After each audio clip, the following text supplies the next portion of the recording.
सनातन धर्म में 4 धाम, उनमें भी एक मंदिर ऐसा कि जहां भगवान खुद अपने भक्तों के बीच आ जाते हैं, जहां करोड़ों लोग सैकड़ों किलोमीटर का सफर तय करके सिर्फ प्रभु के दर्शन करने नहीं बल्कि उनके रथ से बंधी एक रस्सी को छूने के लिए आते हैं, जहां एक राजा अपने सिर का मुकुट उतारकर भगवान के रथ के सामने वाली सड़क पर झाड़ू लगाता है, जहां करीब 45 फीट ऊंचे कई टन वजनी 3 विशाल रथ बिना किसी आधुनिक ब्लूप्रिंट, बिना कंप्यूटर डिजाइन और बिना भारी मशीनों के हर साल नए सिरे से बनाए जाते हैं। और सबसे हैरानी की बात कि यहाँ लाखों लोग भगवान के दर्शन करने नहीं आते बल्कि भगवान खुद लाखों लोगों के दर्शन करने के लिए निकलते हैं। लेकिन आखिर क्यों? आखिर ऐसा क्या हुआ कि भगवान जगन्नाथ ने साल में एक बार अपने मंदिर से बाहर आने की परंपरा शुरू की? और क्यों उस एक रस्सी को छू लेना करोड़ों लोगों के लिए जीवन का सबसे बड़ा सौभाग्य माना जाता है? इस सवाल का जवाब सिर्फ रथ यात्रा में नहीं बल्कि हजारों साल पुरानी एक ऐसी कहानी में छिपा है जहां इतिहास, आस्था और दर्शन एक दूसरे से मिल जाते हैं। पुरी, जहां पूरे शहर में करीब 2.5 लाख लोग रहते हैं, वहां आषाढ़ महीने की शुक्ल पक्ष की द्वितीया तिथि को शहर की आबादी से कई गुना ज्यादा लोग पहुंच जाते हैं।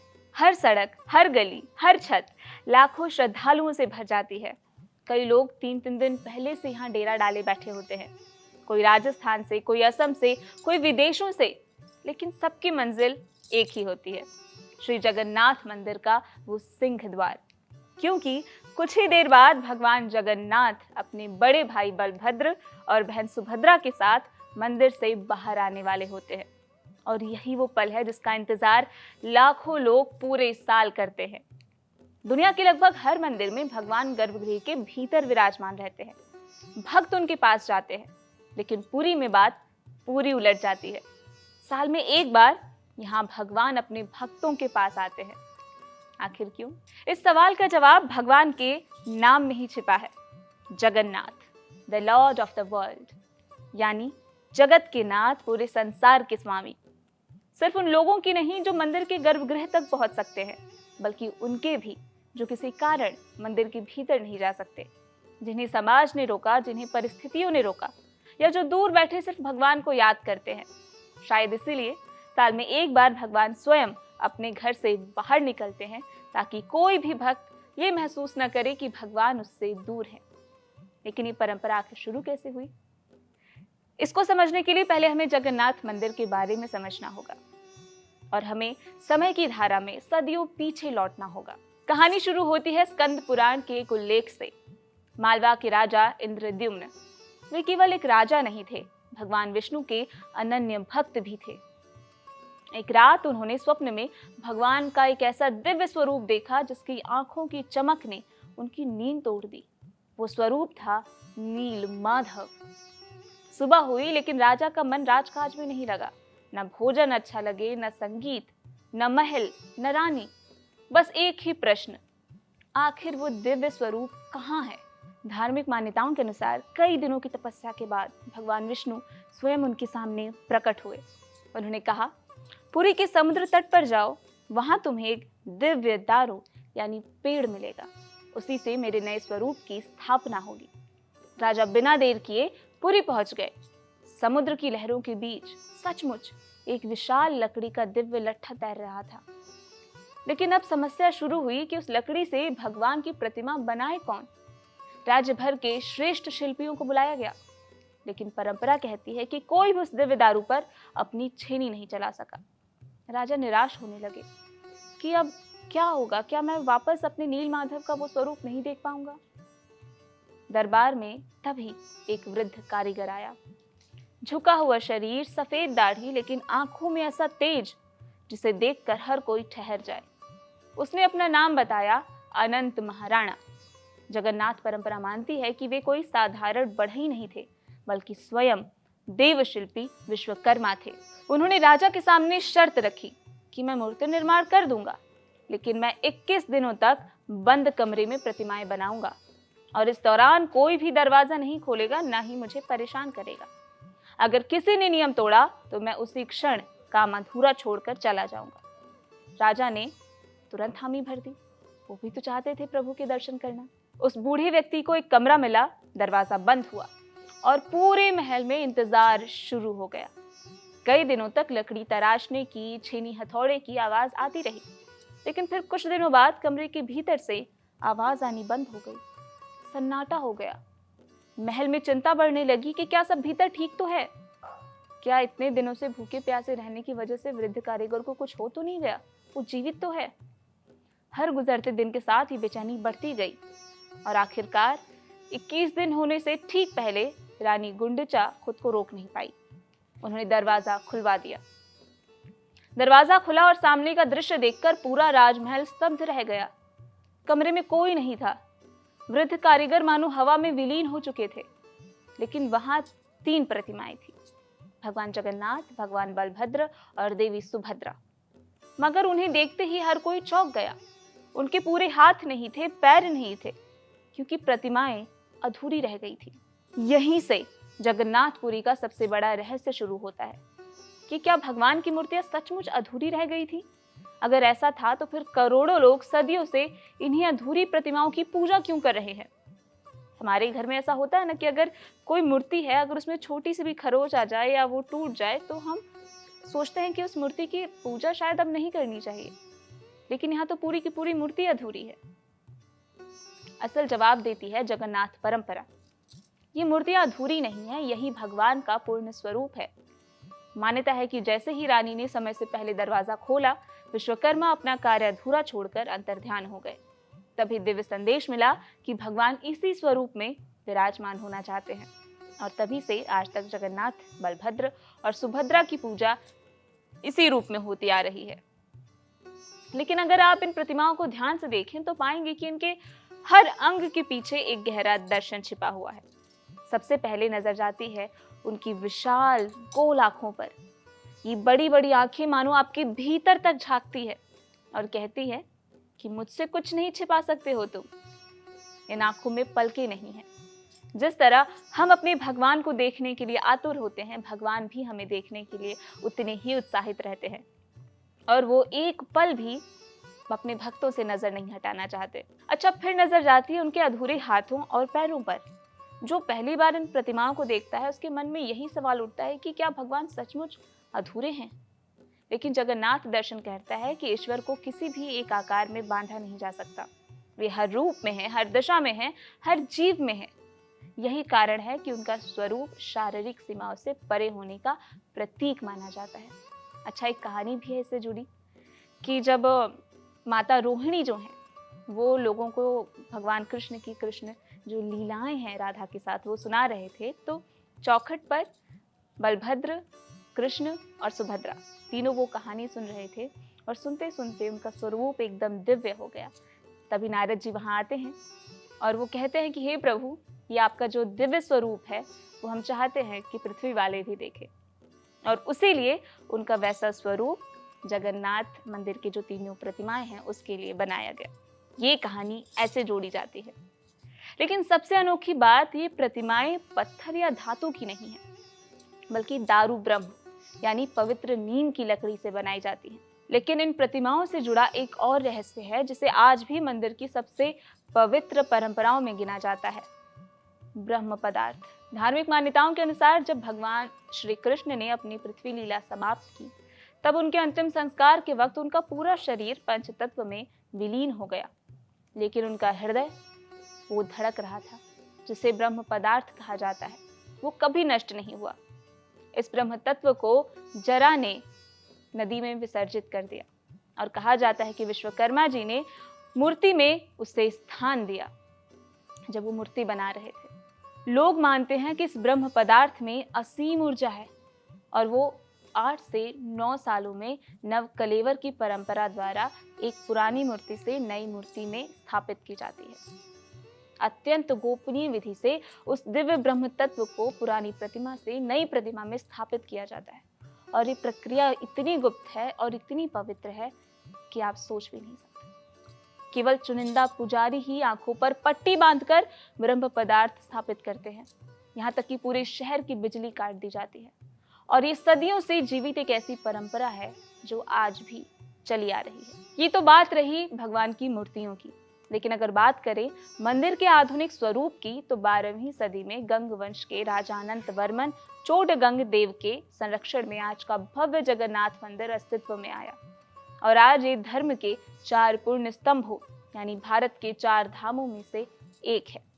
लेकिन इसकी पहचान केवल इसका विशाल मंदिर भी नहीं है, बल्कि वो परंपरा है जो हर साल अक्षय तृतीया से शुरू हो जाती है, क्योंकि इसी दिन रथ निर्माण का पहला शुभ कार्य आरंभ होता है। रथ यात्रा में इस्तेमाल होने वाले तीनों रथ हर साल बिल्कुल नए सिरे से बनाए जाते हैं। विश्वकर्मा सेवायत रथ निर्माण शुरू करते हैं। करीबन 58 दिनों तक सैकड़ों कारीगर सिर्फ अपने अनुभव और पीढ़ियों से चले आ रहे ज्ञान के आधार पर ये रथ तैयार करते हैं। लेकिन रथ तैयार होने के बाद भी भगवान तुरंत यात्रा पर नहीं निकलते। पहले निभाई जाती है एक बेहद अनोखी परंपरा, स्नान पूर्णिमा। इस दिन भगवान जगन्नाथ, बलभद्र और देवी सुभद्रा का 108 पवित्र कलशों के जल से महाअभिषेक किया जाता है। और भाव देखिए, इतने ठंडे जल से स्नान करने के बाद भगवान बीमार हो जाते हैं। अगले 15 दिनों तक वो किसी से भी नहीं मिलते, ना ही किसी भक्त को दर्शन देते हैं। इस अवधि को अनवसर कहा जाता है। इन दिनों भगवान को ठीक करने के लिए औषधीय भोग अर्पित किया जाता है और थोड़ी ज्यादा सेवा की जाती है, ठीक वैसे ही जैसे परिवार के किसी बीमार सदस्य की सेवा की जाती है। और फिर 15 दिन बाद प्रभु ठीक हो जाते हैं, नए तेज और नए सौंदर्य के साथ अपने भक्तों को दर्शन देते हैं। इसे कहा जाता है नव यौवन दर्शन। और ठीक अगले दिन यानी आषाढ़ मास के शुक्ल पक्ष की द्वितीया तिथि को पूरी दुनिया जिस पल का इंतजार करती है वो आ जाता है। भगवान जगन्नाथ के सिंह द्वार खुलते हैं, शंखनाद गूंज उठता है, ढोल, मंजीरे, घंटियां और जय जगन्नाथ के जय घोष के बीच सेवायत भगवान को अपने कंधों पर उठाकर झूमते हुए उनके सुंदर रथ तक लेकर आते हैं। इस दिव्य परंपरा को पहांडी कहा जाता है। ऐसा लगता है सिर्फ भक्त ही नहीं, मानो भगवान स्वयं अपने भक्तों से मिलने के लिए उत्साहित हो। अच्छा, रथ यात्रा मनाई क्यों जाती है ये भी बताते हैं। रथ यात्रा की शुरुआत को लेकर अलग अलग परंपराओं में अलग अलग कथाएं मिलती हैं। कहीं से सुभद्रा के नगर भ्रमण की जिद से जोड़ा जाता है, कहीं गुंडीचा यात्रा से, तो वैष्णव परंपरा इसे श्री कृष्ण की प्रेम लीला से जोड़ती है, जैसा हमने आपको अभी पीछे बताया। लेकिन इन सभी कथाओं का संदेश एक ही है कि भगवान अपने भक्तों से दूरी नहीं बनाते, बल्कि स्वयं उनके बीच आते हैं। लेकिन रथ यात्रा का सबसे भावुक दृश्य अभी बाकी है, क्योंकि अब एक राजा अपने हाथ में झाड़ू उठाने वाला है। सोचिए, जिस राजा के सामने हजारों लोग सिर झुकाते हो, जिसके एक आदेश पर पूरा राज्य चल सकता हो, वही राजा भगवान के रथ के सामने सिर झुकाकर हाथ में सोने की मूठ वाली झाड़ू लेकर खड़ा हो। यही दृश्य पुरी की रथ यात्रा को दुनिया के हर दूसरे धार्मिक आयोजन से अलग बना देता है। ओडिशा के गजपति महाराज प्रभु के तीनों रथों के सामने झाड़ू लगाते हैं, फिर सुगंधित जल और चंदन मिश्रित जल का छिड़काव करते हैं। इस परंपरा को कहा जाता है छेरा पहरा। और फिर वो क्षण आता है जिसका इंतजार लाखों लोग सांस रोककर करते हैं। विशाल मोटी मोटी रस्सियां तीनों रथों से बांधी जाती हैं और हजारों लोग धीरे धीरे आगे बढ़ने लगते हैं। कोई किसान, कोई मजदूर, कोई डॉक्टर, कोई साधु, कोई उद्योगपति, कोई विदेशी, कोई बच्चा, कोई बुजुर्ग। लेकिन उस समय किसी की कोई पहचान नहीं रहती। सबकी सिर्फ एक पहचान होती है, भगवान जगन्नाथ का असीम भक्त। जैसे ही शंखनाद होता है, हजारों हाथ एक साथ उस रस्सी को पकड़ लेते हैं और फिर धीरे धीरे कई टन वजनी विशाल रथ चलना शुरू करता है। पुरी जय जगन्नाथ की जय घोष से गूंज उठता है। लोगों की आंखों से भाव के आंसू बहते हैं और उस भीड़ में खड़ा हर इंसान बस एक ही बात महसूस करता है कि भगवान आज उनसे मिलने आए हैं। और वो रस्सी होती है जो उस भक्त और भगवान के बीच की सबसे मजबूत कड़ी बनती है। और रस्सी खींचना केवल एक काम भर नहीं है। धार्मिक मान्यताओं के अनुसार रथ की रस्सी सिर्फ रथ खींचने का साधन नहीं है, उसे भगवान तक पहुंचने का माध्यम माना जाता है। कई परंपराओं में इसे शेषनाग का प्रतीक भी माना गया है। मान्यता है कि श्रद्धा से उस रस्सी को पकड़कर रथ खींचना भगवान की सेवा करने के पुण्य के समान है। लेकिन अगर इस पूरी परंपरा को थोड़ा और गहराई से देखें तो महसूस होगा कि असली चमत्कार रस्सी में नहीं है, उस रस्सी को पकड़ने वाले हाथों में है। हजारों हाथ लेकिन रस्सी एक, हजारों लोग लेकिन दिशा एक। यही तो समाज का सबसे सुंदर रूप है। धीरे धीरे तीनों रथ श्री मंदिर से लगभग 3 किलोमीटर दूर गुंडिचा मंदिर पहुंचते हैं। मान्यता है कि यही भगवान की मौसी का घर है। भगवान जगन्नाथ, बलभद्र और देवी सुभद्रा यहाँ 7 दिनों तक विश्राम करते हैं। इन 7 दिनों में जो भक्त श्री मंदिर में दर्शन नहीं कर पाते, वे गुंडिचा मंदिर पहुंचकर भगवान के दर्शन करते हैं। इसके बाद शुरू होती है बहुधा यात्रा, यानी भगवान की घर वापसी। लेकिन वापसी का रास्ता भी उतना ही सुंदर है। रास्ते में भगवान मौसी मां मंदिर पर रुकते हैं, जहां उन्हें ओडिशा का प्रसिद्ध पोड़ा पीठा भोग लगाया जाता है। एक साधारण सा प्रसाद, लेकिन उसके पीछे छुपा संदेश बहुत बड़ा। भगवान के लिए भोग की कीमत नहीं, भक्ति का भाव मायने रखता है। जब तीनों रथ वापस मंदिर के सामने पहुंचते हैं, तब आता है इस पूरी यात्रा का सबसे भव्य दृश्य। भगवान को सोने के मुकुट, स्वर्णाभूषण और दिव्य अलंकरणों से सजाया जाता है। इसे कहा जाता है सुनाबेशा। जब सूर्य की किरणें इन स्वर्ण आभूषणों पर पड़ती हैं, तो ऐसा लगता है मानो रथ सोने की रोशनी से जगमगा उठा हो। लेकिन रथ यात्रा का सबसे भावनात्मक अध्याय अभी बाकी है। मान्यता है कि माता लक्ष्मी भगवान जगन्नाथ से नाराज हो जाती है, क्योंकि वे उन्हें साथ लेकर नहीं गए थे। फिर भगवान उन्हें मनाते हैं और इसके बाद मंदिर के द्वार एक बार फिर खुलते हैं। इस परंपरा को नीलाद्रि बीजे कहा जाता है। यही इस महान उत्सव का समापन हो जाता है। तो ये थी रथ यात्रा की वो कहानी, जहां लाखों लोग भगवान के दर्शन करने नहीं आते, बल्कि साल में एक बार भगवान स्वयं लाखों लोगों के दर्शन करने के लिए निकलते हैं।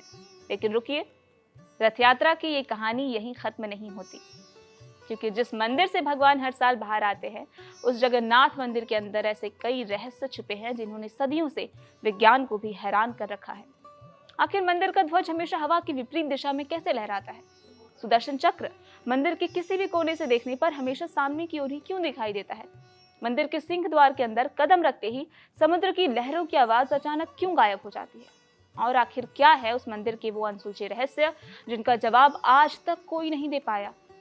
इन्हीं सभी रहस्यों से पर्दा उठेगा हमारी सीरीज के अगले एपिसोड में। अगर आप भी भगवान जगन्नाथ मंदिर के उन 10 अद्भुत रहस्यों को जानना चाहते हैं, तो चैनल कड़क को अभी सब्सक्राइब करना बिल्कुल मत भूलिए, क्योंकि अगले एपिसोड में हम लेकर आ रहे हैं भगवान जगन्नाथ मंदिर के 10 रहस्य, जो आज भी विज्ञान और पूरी दुनिया के लिए एक चुनौती बने हुए हैं। तब तक के लिए जय जगन्नाथ।